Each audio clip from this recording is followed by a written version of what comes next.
Ils sont tous venus à la réunion, ou presque, les représentants du monde économique guyanais et les élus, très inquiets. Ils veulent des mesures de soutien à la hauteur de la crise.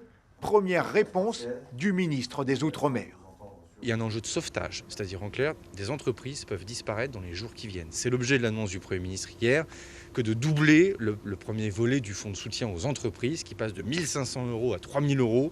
C'est de l'aide à la trésorerie, c'est de la subvention, ça veut dire que c'est de l'argent qu'il ne faudra pas rembourser pour l'entreprise. Les socioprofessionnels demandent à l'État d'aller beaucoup plus loin. Dans un document commun à 7 entités, ils plaident notamment pour la prolongation jusqu'à la fin de l'année des aides déjà en vigueur, la simplification du versement de ces aides, l'exonération des cotisations sociales jusqu'à 3,5 SMIC et la compensation des pertes de chiffre d'affaires.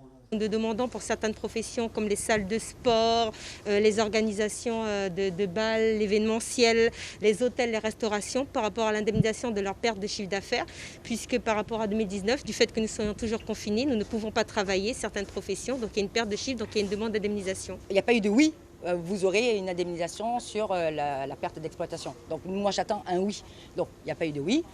Il y réfléchit, on va y travailler ensemble et puis voilà. Les agriculteurs subissent de lourdes pertes. Ils sont sortis de la réunion sans réponse dédiée à leur filière. Le ministre aujourd'hui, il n'a pas eu le temps de répondre à tout le monde. Et encore, je vous dis, l'agriculture est un peu oubliée partout. Il n'a pas eu le temps puisqu'il va partir. Donc il a juste écouté et puis voilà.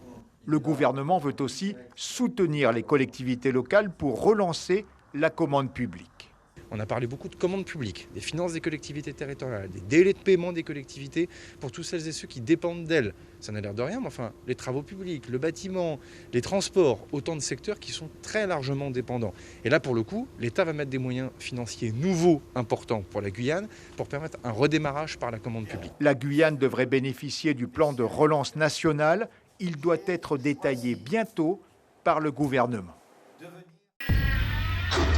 Suivez l'info sur Guyana Première, télé, radio et Internet.